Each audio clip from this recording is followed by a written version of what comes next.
Pongan un título a la clase: El amor por la Iglesia de Cristo. El amor por la Iglesia de Cristo. Bájale los graves. Y vamos a leer Colosenses 2, 1 al 7. Colosenses 2, 1 al 7. Dice así: porque quiero que sepáis cuán gran lucha sostengo por vosotros y por los que están en la Odisea y por todos los que nunca han visto mi rostro, para que sean consolados sus corazones, unidos en amor, hasta alcanzar todas las riquezas del pleno entendimiento, a fin de conocer el misterio de Dios el Padre y de Cristo, en quien están escondidos todos los tesoros de la sabiduría y del conocimiento.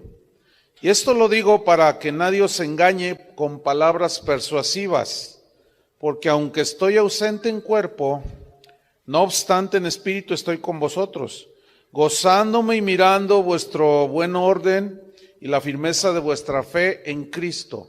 Por tanto, de la manera que habéis recibido al Señor Jesucristo, andad en Él, arraigados y sobreedificados en Él y confirmados en la fe, así como habéis sido enseñados, abundando en acciones de gracias. La verdadera motivación para ser un verdadero ministro del Evangelio es amar a la Iglesia de Cristo. Alguien puede pastorear a la Iglesia de Cristo si no la ama, ¿no? El verdadero ministro, como Pablo, aquí en este caso, entiende muy bien que Jesús amó tanto a la iglesia que dio su vida por ella. Por eso Pablo en Efesios 5:25 dijo así: maridos, amad a vuestras mujeres, y miren su entendimiento, así como Cristo amó a la iglesia y se entregó a sí mismo por ella. ¿Hasta qué grado se entregó por la iglesia Cristo? Hasta la muerte, y ahí hace una analogía del marido con la esposa. Entonces, como Pablo sabía que la iglesia es la novia de Cristo, por eso él amaba a la iglesia de Cristo por quien él murió. Hace un tiempo alguien me mandó un correo y me decía: pastor, tranquilo, me decía, no se preocupe por la iglesia, no se preocupe, así me decía. No se preocupe, dice, usted se va a enfermar, y me decía un montón de cosas. Entonces yo le puse este versículo, 2 Corintios 11, 27 y 28. 2 Corintios 11, 27 y 28, porque me decía que no era bueno preocuparse por la iglesia, ¿no? Entonces, mira lo que dice aquí: en trabajo y fatiga, en muchos desvelos, en hambre y sed, en muchos ayunos, en frío y en desnudez, y además de otras cosas, lo que sobre mí se agolpa cada día, la preocupación por todas las iglesias. ¿Por qué Pablo estaba preocupado? Porque las falsas doctrinas estaban tratando de minar la fe de los creyentes. Por eso Pablo le dijo a Timoteo: si enseñas estas cosas, serás un buen ministro de Jesucristo. ¿Qué? Advertir sobre las falsas doctrinas. Es parte de la labor pastoral de un ministro. Entonces, Pablo entendía perfectamente que la iglesia necesitaba ser cuidada por verdaderos ministros, ¿sí? Si alguien quiere servir a Dios y tiene en su mente otra motivación que no sea por amor a Cristo y a su iglesia, no tiene nada que hacer en el ministerio. En Hechos 20, 28 y 29, ahí Pablo les habla a los pastores de Éfeso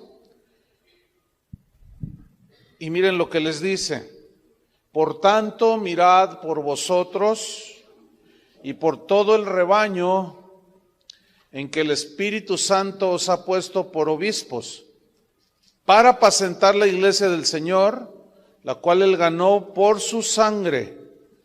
Porque yo sé que después de mi partida entrarán en medio de vosotros lobos rapaces que no perdonarán al rebaño. Por eso dice, cuiden al rebaño. Ahí les está dando instrucciones. Y en 2 Corintios 11:2,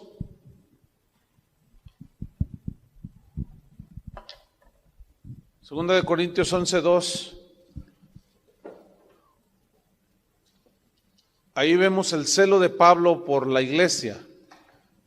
Les decía a los corintios, porque os celo con celo de Dios, pues os he desposado con un solo esposo para presentaros como una virgen pura a Cristo. Entonces Pablo estaba demostrando su amor por la iglesia. ¿Cómo era la demostración? Cuidándolos, velando por su bienestar espiritual y guardándolos de las desviaciones. En 2 Corintios 12:14, 2 Corintios 12:14 y 15, ahí vemos a un Pablo dispuesto a dar su vida, dándose a sí mismo y aún dispuesto a dar su vida por la iglesia. 2 Corintios 12:14 y 15. Dice así, he aquí, por tercera vez estoy preparado para ir a vosotros, y no seré gravoso, o sea, no les va a costar nada que yo vaya a visitarlos a ustedes, porque no busco lo vuestro, o sea, lo que ustedes poseen, sus bienes, sino a vosotros. A mí no me interesan lo que ustedes tienen o me puedan dar, eso es lo que está diciendo Pablo, sino me interesan ustedes. Pues no deben atesorar los hijos para los padres, sino los padres para los hijos. Y yo, dice Pablo, con el mayor placer gastaré lo mío. Y aún yo mismo, dice, yo mismo me gastaré, o sea, hablando de sus fuerzas, hablando de su tiempo, hablando de su desgaste físico, ¿sí? De su desgaste, pues, espiritual y emocional. Dice, aún yo mismo me gastaré del todo por amor de vuestras almas, ¿sí? Entonces imagínate cómo quedan todos esos predicadores o cantantes que tú los invitas a predicar y te cobran $20,000, $15,000. Es una vergüenza. Esos no aman a la iglesia de Cristo. O sea, si no les pagas, no te vienen a cantar, no te vienen a dar show, ni te vienen a dar sus grandes revelaciones. Pero ¿saben por qué existen todo ese tipo de falsos ministros? ¿Saben por qué existen? Por la ignorancia de los pastores que los invitan. Porque si no los invitaran, no existirían. ¿Entiende? Y también es por la ignorancia y porque los pastores no tienen un buen entendimiento, los que los invitan, pues. Y entonces creen que porque traen a un famoso a cantarles o a predicarles, ya van a ser edificados y bendecidos. Entonces pues ellos están dispuestos a pagar lo que les cobren, ¿sí? Pero Pablo era diferente. Esos no aman mire, ha habido casos en los que hacen los arreglos, dice, bueno, me da el 50% de lo que cobro, entonces deposítamelo a tal cuenta. Y luego ya cuando están en el evento dicen, deme lo que falta, si no predico. Oye, pues es que fíjate que las entradas no estuvieron buenas, no, entonces no predico. Y lo que usted me dio, eso ya lo pierde. Y ha habido casos en que dicen, no, pues no llegó el predicador, no, pues el cantante se enfermó, no, pues ¿cuál? Canceló, porque no le pagaron. ¿Ustedes creen que esos aman a la iglesia de Cristo? Pues no. Y lo dice Pablo, yo mismo me gastaré del todo por amor de vuestras almas, aunque amándoos más, sea amado menos. Eso es tener amor por la iglesia de Cristo, ¿no? Ahora vamos a Colosenses 2:1, porque aquí vamos a ver el amor de Pablo por los colosenses y por otros más que incluye ahí. Colosenses 2:1 dice, porque quiero que sepáis cuán gran lucha sostengo por vosotros y por los que están en la Odisea y por todos los que nunca han visto mi rostro. Vosotros aquí son los colosenses, ¿cierto? Y luego dice, los que están en la Odisea, esos son otros. Y los que nunca han visto mi rostro, pero que Pablo tenía noticias de que había muchos que estaban siguiendo a Cristo. Ahora, aquí la frase cuán gran lucha viene de un término griego, argón, que significa agonizar en el conflicto o por un conflicto, agonizar por un conflicto. Entonces, Pablo está diciendo que él llegó al grado, estaba dispuesto a llegar al grado, y realmente lo vivió, llegar al grado de agonizar por la iglesia, ¿sí? A los Gálatas les dijo que él tenía como dolores de parto, decía, hasta no ver a Cristo formado en vosotros.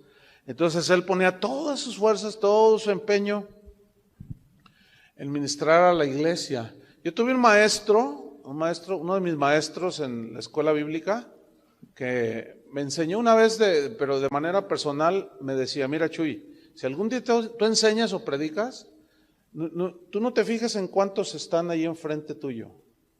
Si son 2, predícales como si fuera la última vez. Si son 20,000, predícales como si fuera la última vez. Tú enseña, tú da todo, porque luego muchos dicen, no, hay re poquitos. Y fíjese hasta dónde se corrompe el ministerio. Invitan a uno y luego te preguntan, ¿cuántos asistentes van a tener en la conferencia? Si tú le dices, no, pues es una iglesia van a venir 200 personas. No voy. Claro, porque a mayor número de gente, eso significa más dinero para ellos. ¿Entienden? Porque luego suelen pedirle dinero a la gente. Entonces 200 pues, les dejan más 5,000 personas, ¿no? Entonces Pablo decía, yo agonizo. Pablo no se fijaba en el número de los colosenses. Él se fijaba en el valor de un alma, el costo que pagó Cristo, que fue su vida en la cruz. Entonces Pablo mostraba su amor a los colosenses. En el versículo 2, ahí vemos 5 cosas que Pablo deseaba para los cristianos en Colosas. 5 cosas. Están a partir del versículo 2. La primera cosa que él deseaba, o sea, él dice, yo sostengo gran lucha por todos ustedes para que sean consolados sus corazones. Y aquí el verbo consolar en el griego tiene más significados, y es orar, rogar, alentar, animar, confortar. Entonces, Pablo les enseñaba la palabra de Dios precisamente porque los amaba, oraba por ellos, rogaba por ellos, los alentaba con la palabra de Dios, los animaba, los confortaba. Fíjate, en Hechos 20:31,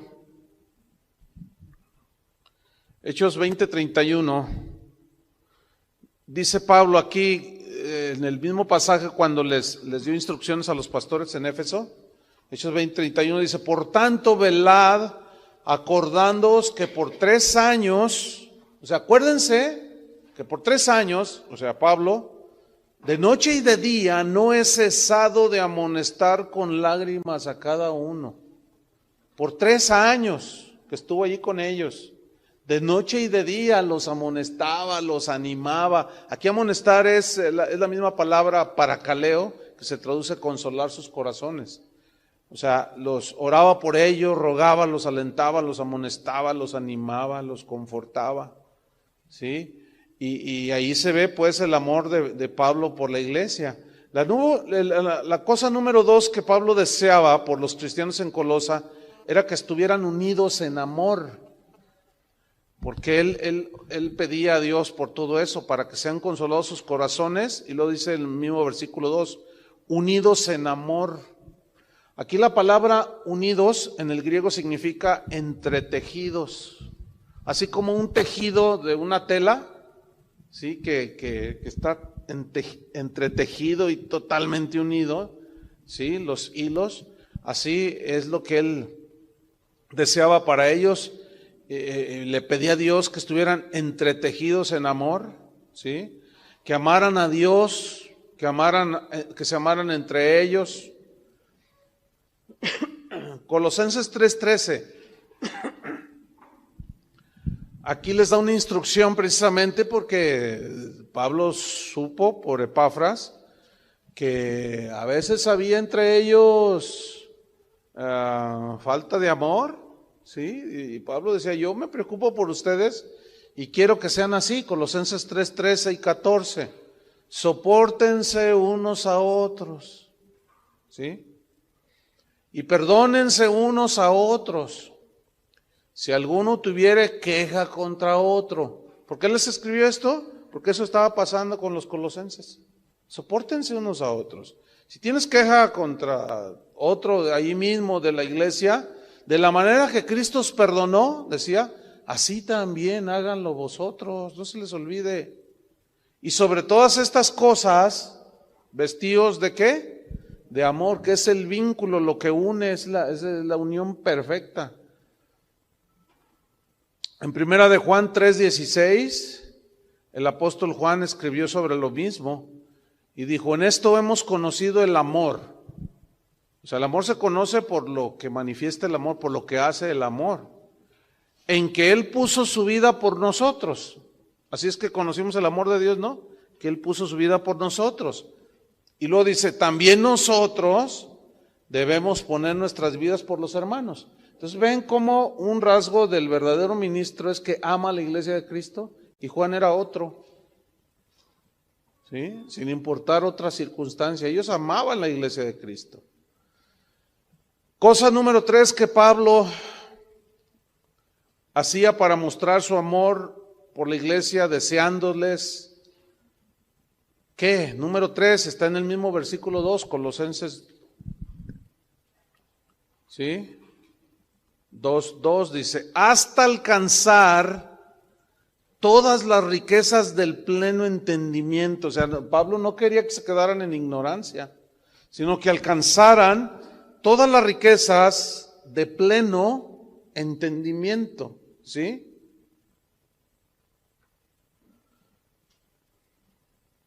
Por los efesios oraba para que tuvieran un espíritu de sabiduría, de revelación, de conocimiento.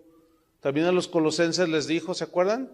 Que el Señor alumbre su entendimiento para que sepáis cuál es la herencia. Eso es a los efesios. Cosa número 4, que Pablo demostraba su amor por los colosenses. Está en el mismo versículo 2. Hasta alcanzar todas las riquezas de pleno entendimiento, a fin de conocer, o sea, pleno entendimiento para conocer el misterio de Dios el Padre y de Cristo.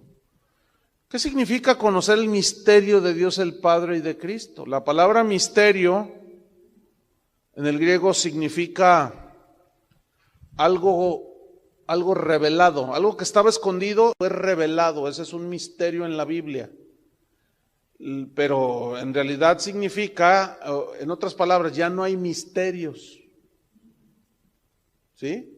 Porque ya los misterios que estaban ocultos en el Antiguo Testamento, ¿se acuerdan que todo simbolizaba a Cristo? Ya fue revelado, ya no hay un misterio, ya es revelado en Cristo. Todas las ceremonias, las fiestas, todo eso hablaban de Cristo, ustedes recordarán eso, ¿no? Y estaba escondido la revelación de Cristo por medio de todas esas figuras.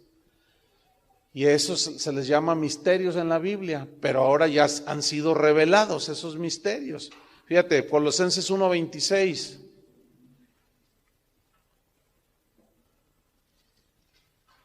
Y 27. Dice, el misterio que había estado oculto desde los siglos y edades, pero que ahora ha sido manifestado. Manifestado aquí es revelado, ¿sí? Es catalupsis en el griego. Ha sido revelado ¿a quiénes? A sus santos. ¿Quiénes son sus santos? San Jorge, Santa Cecilia, esos. ¿Quiénes son los santos? Los hijos de Dios, los cristianos, nosotros. Versículo 27, a quienes Dios quiso dar a conocer, miren, aquí está, las riquezas de la gloria de este misterio entre los gentiles. ¿Cuál es ese misterio? Que es Cristo en vosotros, que es Cristo viviendo en el corazón del creyente. Ese es. Y fíjate, esto de que Cristo vive en la vida de un creyente sigue siendo un misterio para el que no tiene la iluminación del Espíritu Santo, para el que no entiende las cosas espirituales. Solo aquellos que han nacido de nuevo, que están sellados con el Espíritu Santo, que tenemos la revelación del Espíritu Santo a nuestro alcance, no por nuestros méritos, sino por lo que Cristo hizo, nos es revelados estos misterios, ¿sí? Que Cristo vive en nosotros. ¿No te has encontrado con gente que cuando tú le dices, porque ya para nosotros es un lenguaje muy natural, ¿no? Es que Dios me dijo. Y lo te dicen, ¿Dios te dijo? ¿Nunca les ha pasado? ¿A poco Dios te habla? Te dicen. Y tú lo dices de una manera bien natural. Sí, me habló y me dijo. Ay, yo pensé que nomás al Papa le hablaba. Y te empiezan a tirar, ¿no? Porque ellos saben, ¿no? Creen, dicen que el único que puede hablar con Dios es el Papa. Eso era en el Antiguo Testamento. Solamente el sumo sacerdote podía estar cara a cara en el lugar santísimo. Y ahí está el misterio, ¿sí? Que no todos entienden, pero que a los hijos de Dios, los que nacen de nuevo, les es revelado que es Cristo en nosotros y que Cristo es el único mediador entre Dios y los hombres y podemos ir directamente al Padre a través de Cristo, que es el camino, que es la puerta. Ese es un misterio ya revelado. Por eso la gente cuando escucha cosas como estas no entiende. Fíjate, la gente que está en sectas tampoco lo entiende. Porque ellos están a lo que diga su apóstol, a lo que diga Aarón Joaquín, ¿entienden?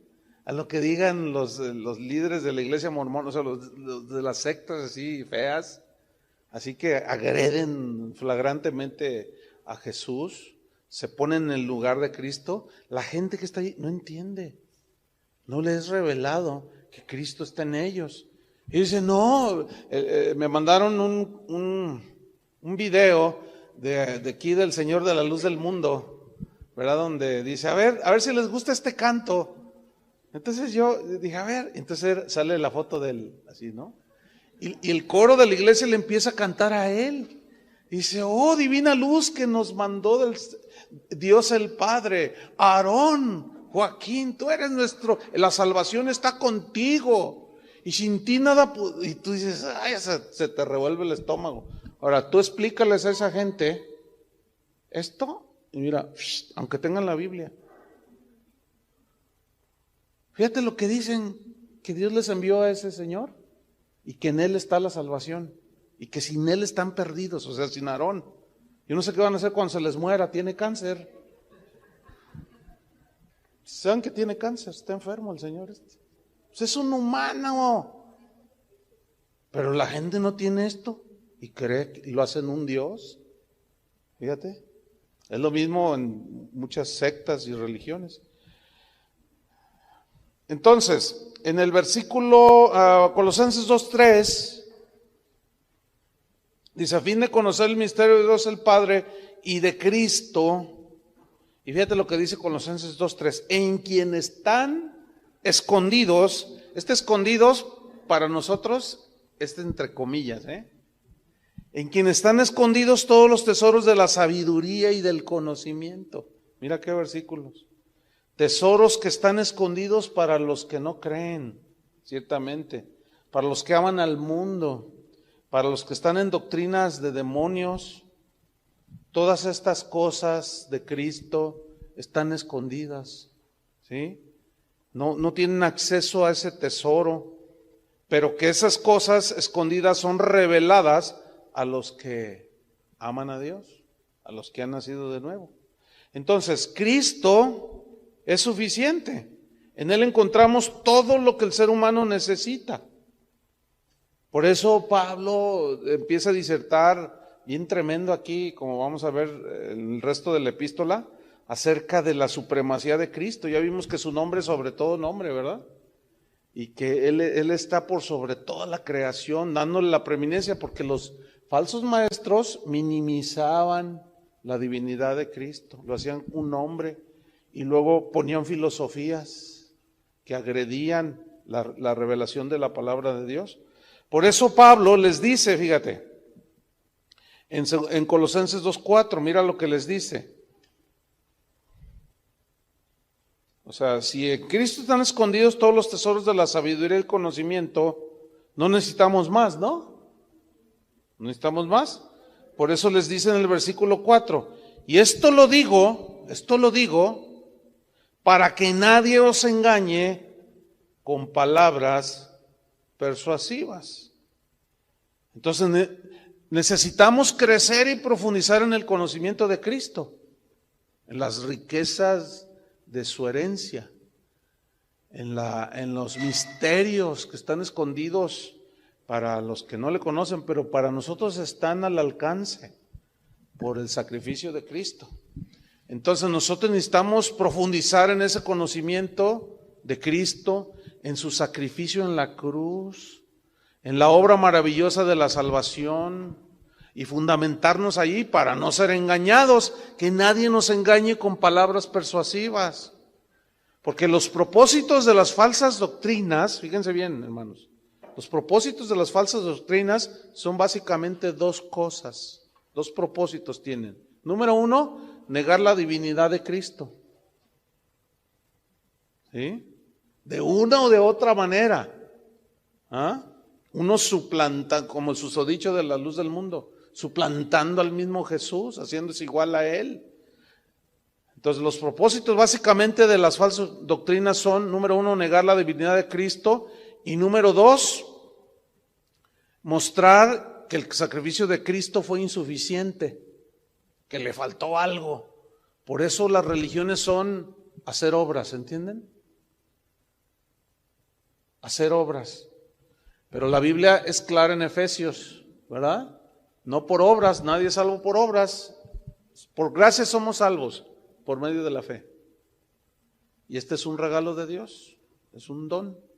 No por obras, para que nadie se gloríe.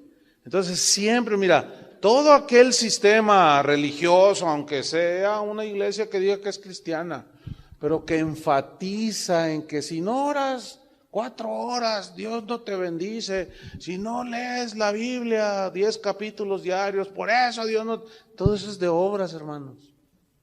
Disfrazado como iglesia cristiana. No han entendido todavía. Entonces la gente en realidad no se aboca a profundizarse en el conocimiento de Cristo, sino a hacer cosas. ¿Me estoy explicando? Hacer cosas. Por eso es bien fácil que les saquen el dinero a la gente, porque les dicen, pacta con Dios. ¿Cuántos quieren ser bendecidos? A mayor cantidad que des, más bendición. Entonces, vende tu casa, trae la factura de tu auto, y la gente va y lo hace. ¿Cuántos han visto eso? ¿Algunos de ustedes han visto eso? ¿Por qué? ¿Por qué es tan fácil? Porque son doctrinas falsas que agreden la suficiencia del sacrificio de Cristo y agreden la divinidad de Cristo. Entonces hacen que la gente haga cosas, por eso los esquilman, y es muy lamentable. Entonces el que busca sabiduría y conocimiento de Dios fuera de Cristo, solo encontrará doctrinas de demonios. ¿Entiendes? O sea, si tú no encuentras la sabiduría y el conocimiento de Dios a través de Cristo y de la palabra, lo único que van a encontrar son doctrinas de demonios, que son las que abundan, pero... 1 Timoteo 4:1. 1 Timoteo 4:1. Dice así, pero el Espíritu dice claramente que en los postreros tiempos algunos apostatarán de la fe. ¿Qué es apostatar? Es alejarse de las verdades del Evangelio, es abandonarlas, ¿sí? Algunos apostatarán de la fe escuchando espíritus engañadores y a doctrinas de demonios. Fíjate, escuchando, aquí la palabra clave es escuchar. ¿Sí? ¿Cómo es que alguien llega a desviarse? Escuchando espíritus engañadores. Aquí espíritus engañadores son falsos maestros, son falsos profetas. No es un espíritu que se les aparece y los engaña. No. Espíritus engañadores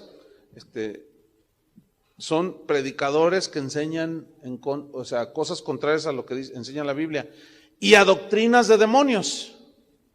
¿Quiénes traen las doctrinas de demonios? Los falsos apóstoles, los falsos maestros. ¿Sí?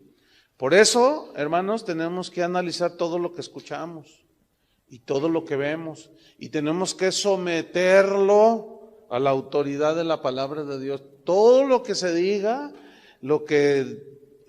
porque aún, fíjate, un cristiano que camina bien con el Señor, si no tiene esa precaución de someter todo a la palabra de Dios, corre el riesgo de ser engañado por alguna doctrina, que puede ser doctrina de demonio, ¿sí?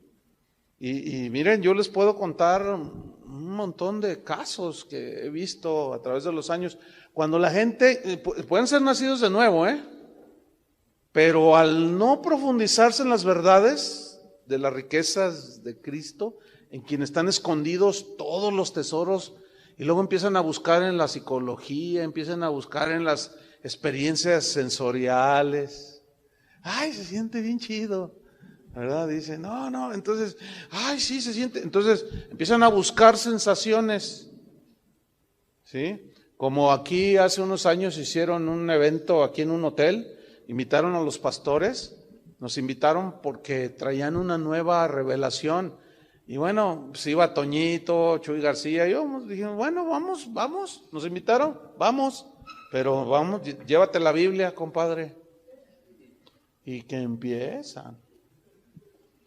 Y dice uno, sí, yo sé que aquí hay unos muy estudiosos de la Biblia. Dice, y de una vez les digo, esto que les estoy diciendo no está en la Biblia, ni lo busquen, no está. Pero Dios me lo reveló a mí. Órale, y nomás, todos, muchos, ¿me entienden? Pero otros, un buen número, nos empezamos a mirar así, ¿no? Y nos estaba viendo el tipo que estaba ahí enfrente, como diciendo, ¿te habla este? Entonces, miren, a propósito, agarrábamos la Biblia y le hacíamos así.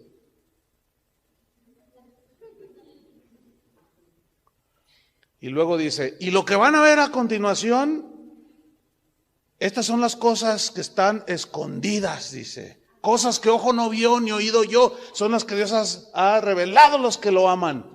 Vamos a orar por ustedes, y uno por uno. Pero algunos van a hacer cosas extrañas, pero no se asusten. Así es que fórmense. Y empezaron a formarse algunos, entonces oran por la esposa de un pastor, y suelo, ¿no? ¡Pah! Y de pronto, mira, con un salto así de felino, se pone en 4 manos así, en el piso, y luego le hace, ¡wow! No estoy exagerando, ¡wow! Y luego decían, ese es el león de Judá. El león de Judá está hablando. Y la esposa del pastor dice, entonces dice un pastor, hazte para allá, no te vaya a rasguñar la señora, dice. No, ¿qué es eso? Por el amor de Dios. Puras doctrinas que nada que ver. Por eso Pablo dice, no, para que no los engañen con palabras persuasivas. No. Fíjate, Gálatas 1:8, lo que dice. Gálatas 1:8. Mas si aún nosotros o un ángel del cielo os anunciare otro evangelio diferente del que os hemos anunciado, sea anatema. Como antes hemos dicho, también ahora lo repito, si alguno predica diferente evangelio del que habéis recibido, o sea, ya no hay otro, sea anatema. Pues déjenme decirles, hermanos, muchos oyendo esto, diciendo a veces amén, pero al no arraigarse, como más abajo Pablo dice, al no arraigarse en esas verdades, se pueden desviar. Por eso Pablo agonizaba. Y les decía a los de Éfeso, yo por 3 años, de día y de noche, no dejaba de amonestarlos con lágrimas, enfáticamente. Y a Timoteo se lo dijo enfáticamente, predica la palabra a ti.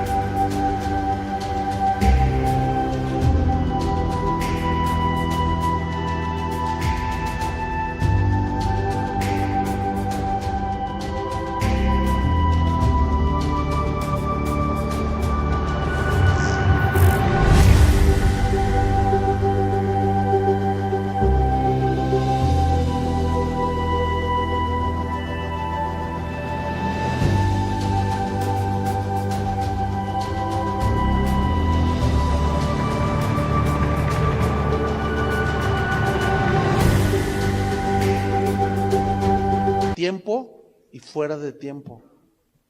Redargúyelos, repréndelos, exhórtalos con toda paciencia y doctrina, porque vendrán tiempos cuando no les gustará escuchar la sana doctrina, sino que se amontonarán maestros conforme a sus propias concupiscencias y apartarán de la verdad el oído y se volverán a las fábulas.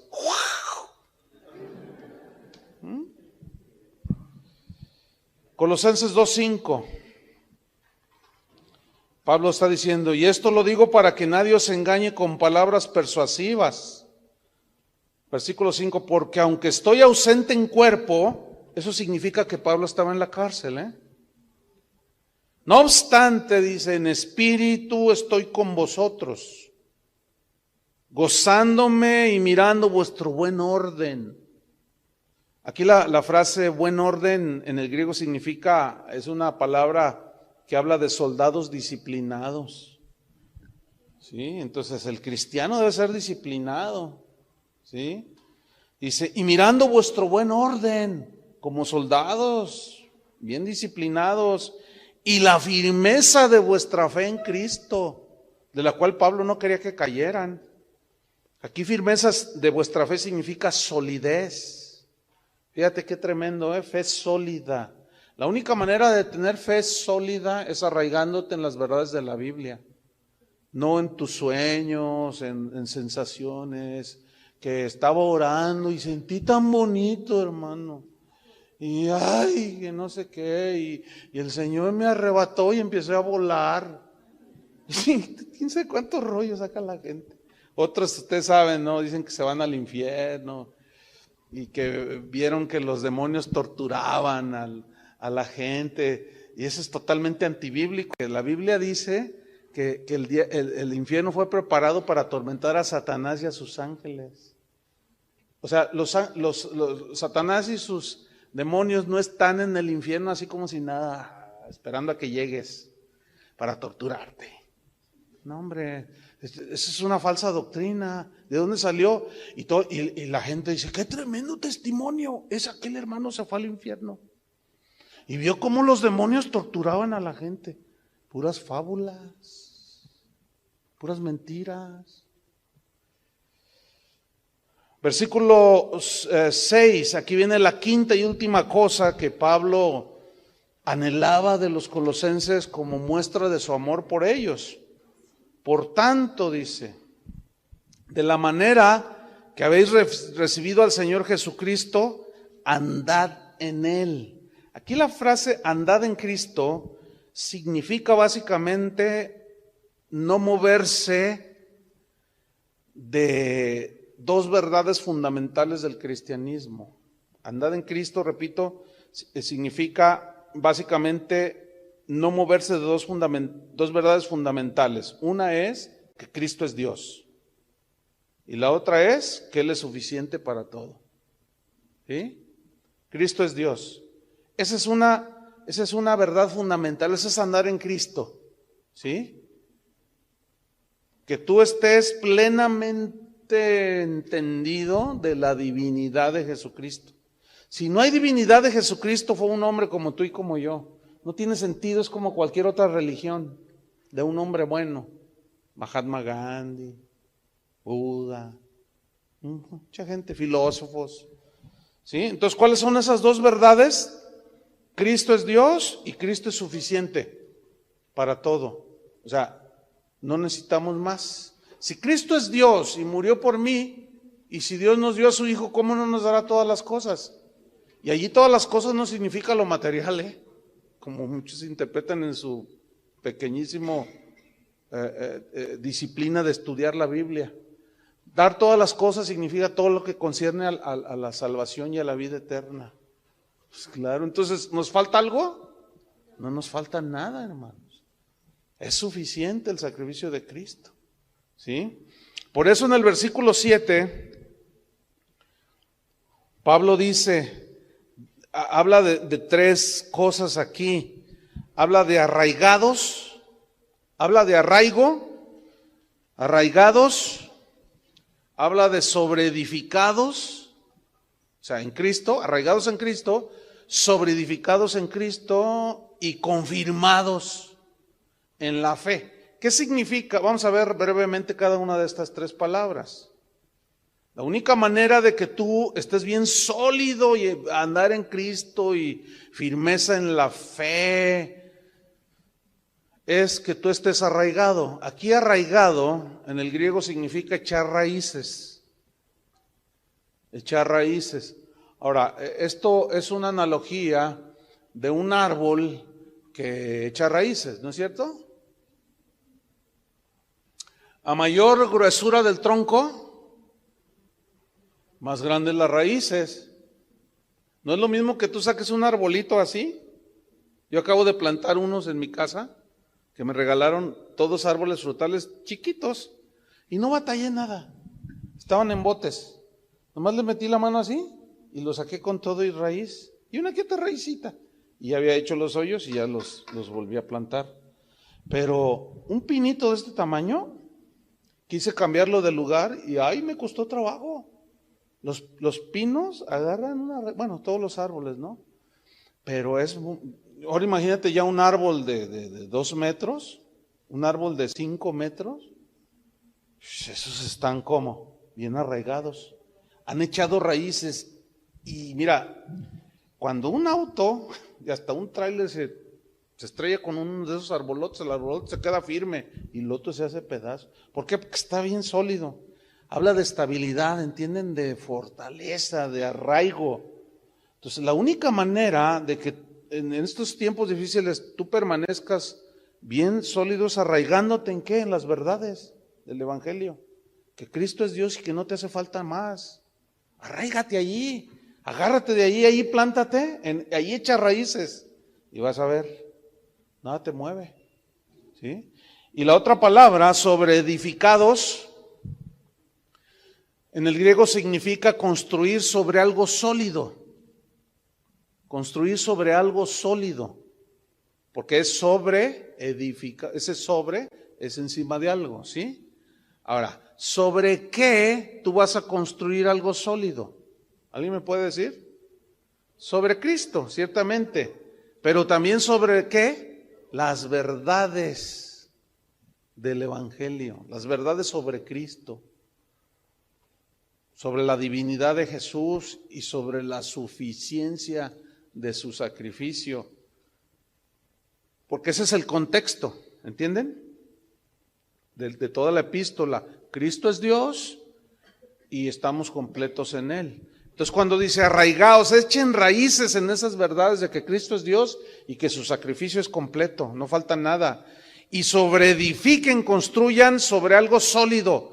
¿Qué es lo sólido? La verdad de que Cristo es Dios y de que su sacrificio es suficiente y que tú no necesitas nada más, ya está hecho. Entonces sobreedifica. Y la palabra número 3 que aparece allí es confirmados en la fe.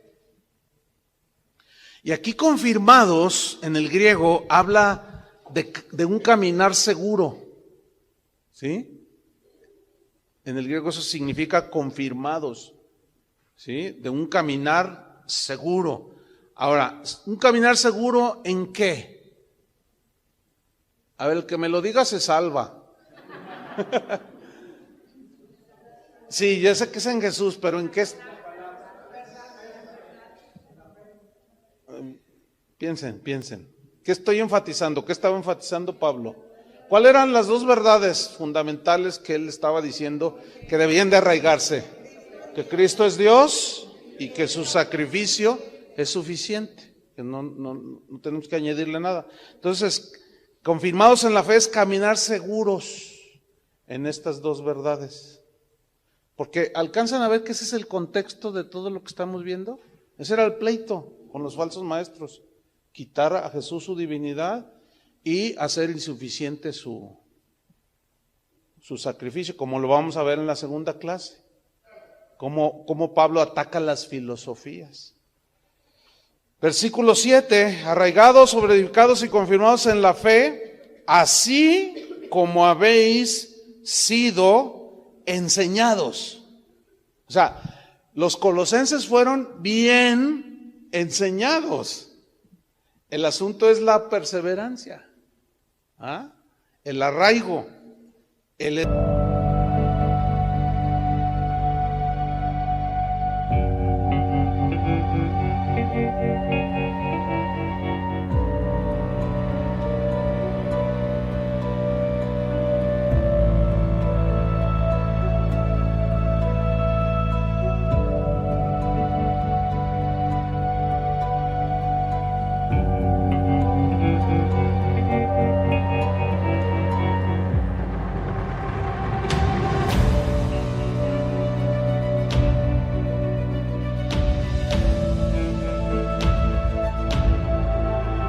edificar, el caminar confirmados en la fe.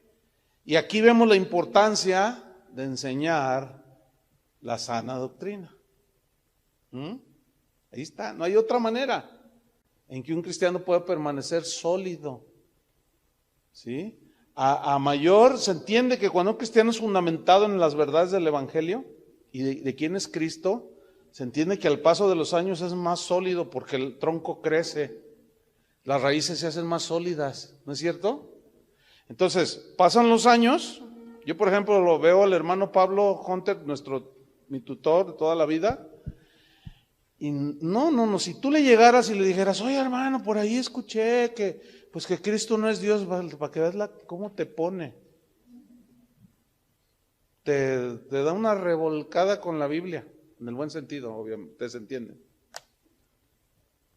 Porque está más arraigado que nunca, ¿te imaginas?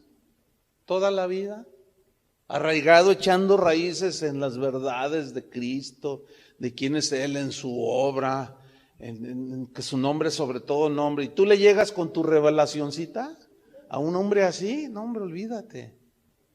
Pero le llegan a alguien que descuida la oración, el estudio de la Biblia, y le dicen, me fui al infierno, ¿te lo cuento? ¿Qué viste? A los demonios torciéndoles los brazos a los hermanos. Y ahí vi a tu abuelita. ¿Mi abuelita? No. Y engañan y la gente. Ay. Fíjense, ¿cuántos han tenido un sueño feo? Todos. Yo soñé que se les caía el techo, pero de allá para acá, y yo estaba acá. Todos hemos tenido un sueño feo, ¿no? Entonces, tú tienes un sueño feo, entonces, vas y se lo cuentas, soñaste que aquel, ¿verdad? Entonces, el otro dice, sí es que soñaste, se me hace que comiste muchos tacos, hermano. Pero alguien que no está sólido, ¿sí? Lo mueven, lo hacen dudar. Ay, hermana, soñé que se te colgaba un diablo de la espalda. ¿Y qué hice en el sueño? ¿Qué hice yo? No, pues nomás decías, ay. Y luego dijiste, Madre Santísima, ayúdame. Entonces, ay hermano, yo no sé qué te tratará de decir el Señor con ese sueño. Ay, anda, ay Dios mío, ¿qué querrá decir? ¿Qué significará? Ahora, yo no estoy negando que eventualmente Dios pueda dar en un sueño, que no es lo común ya en el Nuevo Testamento, porque se nos dio ya la palabra de Dios. Pero a veces Dios en su soberanía, ¿sí? Pero eso hay que analizarlo a la luz ¿de qué? De la Biblia. Acuérdense bien de eso. Entonces vemos la importancia de haber sido enseñados en la sana doctrina. Fíjate, rápidamente, 1 Timoteo 1:3. le dice a Timoteo, como te rogué, 1 Timoteo 1:3, escríbanlo, y 2 Timoteo 4:1.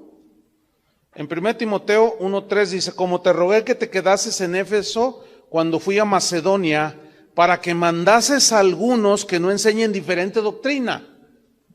Ahí está. Ni presten atención a fábulas.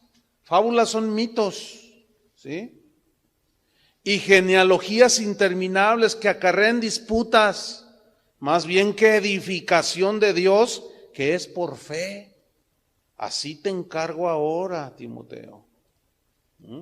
Que no dejes que enseñen diferentes doctrinas respecto de Cristo, de la salvación, de la redención. Cuida bien eso, Timoteo. Y en 2 Timoteo 4:1 le dice, te encarezco delante de Dios y del Señor Jesucristo, que juzgará a los vivos y a los muertos en su manifestación y en su reino, que prediques la palabra, que instes a tiempo, fuera de tiempo, redarguye, reprende, exhorta con toda paciencia y doctrina. Porque vendrá tiempo cuando no sufrirán la sana doctrina, sino que teniendo comezón de oír se amontonarán maestros conforme a sus propias concupiscencias y, dice, apartarán de la verdad del oído y se volverán a las fábulas. Por eso en Tito 2:1, y aquí hacemos un receso, Tito 2:1, dice, pero tú habla lo que está de acuerdo con la sana doctrina. Lo que está de acuerdo con la sana doctrina. Bien.